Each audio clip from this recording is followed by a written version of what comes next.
안녕하십니까. 고려대학교 윤성식 교수입니다. 경제위기로 2008년에도 2020년에도 그리고 2021년에도 계속 세계 각국의 정부가 돈을 풀고 있습니다.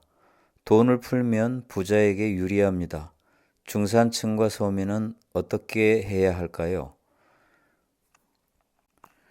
세계 각국에서 돈을 풀고 있습니다. 돈을 풀면 부자에게 유리하고 가난한 사람에게 가장 타격이 크다고 합니다. 이미 수많은 증거가 수집되었습니다.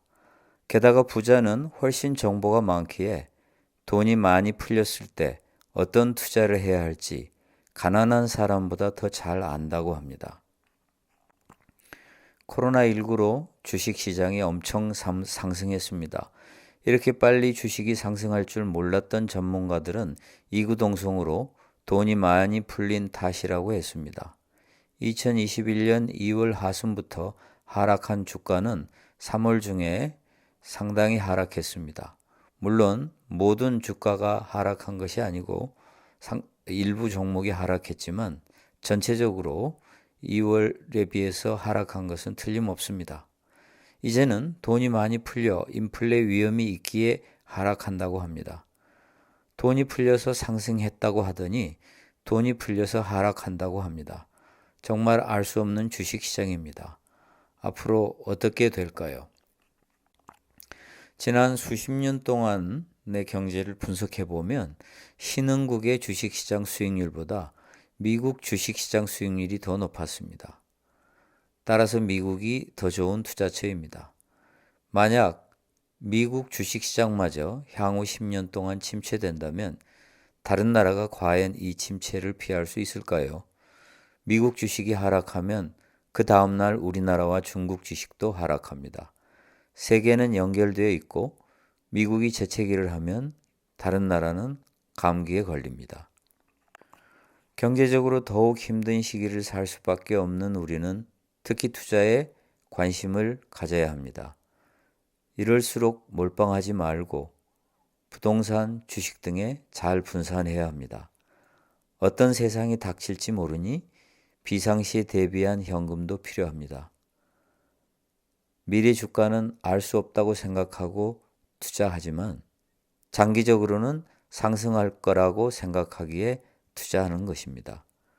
10년 이상 투자한다면 한꺼번에 목돈을 투자해도 상관없지만 인간 심리는 한꺼번에 목돈을 주식에 투자하고 견디기가 쉽지 않습니다. 따라서 차선책으로 적립하듯 일정한 간격으로 조금씩 나누어서 투자하는 게 좋습니다. 한 달에 한 번, 석 달에 한 번, 넉 달에 한 번, 1년에 한 번 투자하는 방법입니다. 시장은 끊임없이 불확실성을 안고 등락합니다. 타이밍을 맞추는 것은 불가능합니다. 좋은 주식 선정하기도 매우 어렵습니다. 따라서 인덱스 펀드, ETF 등이 좋습니다. 돈이 많다면 주식보다도 집이 더 필요합니다. 투자의 관점에서가 아니라 대한민국에서 살기 위해서는 집이 더 우선이라고 생각합니다. 우리가 아무리 가난에 나락에 빠지더라도 초연하고 행복하게 살 수 있는 정신적, 육체적 역량이 있다면 투자니 뭐니 고민할 필요가 없습니다. 그렇지 않다면 끊임없이 공부하고 투자에 대해 고민해야 합니다. 세상이 하도 험하고 사기꾼이 넘쳐나며 돈 가진 사람의 힘이 너무 커졌습니다. 과거에는 독재 권력을 두려워했지만 이제는 돈 권력을 두려워해야 하는 시기가 되었습니다. 우리가 조금이라도 자유로워지려면 경제적 힘을 가져야 합니다. 우리는 정치에 관심을 가져야 합니다. 중산층과 서민에게 유리한 정책을 펴도록 정부에게 요구해야 합니다. 세상을 가장 빨리 바꿀 수 있는 정치에 관심을 가져야 합니다. 가난한 사람은 생존의 기본권을 보장해 달라고 정부에게 요구해야 합니다. 정부도 국민에게 생존의 기본권을 보장해 줄 자신이 없으면 출산 장려하지 말아야 합니다. 출산 장려에 퍼부은 수십조 원의 예산을 이제 중단하고 그 돈을 차라리 이미 태어난 서민에게 주어야 합니다. 알 수 없는 세상입니다. 무슨 일이든지 일어날 수 있다고 생각하고 살아야겠습니다. 저는 고려대학교 윤성식 교수입니다. 구독해 주셔서 감사합니다.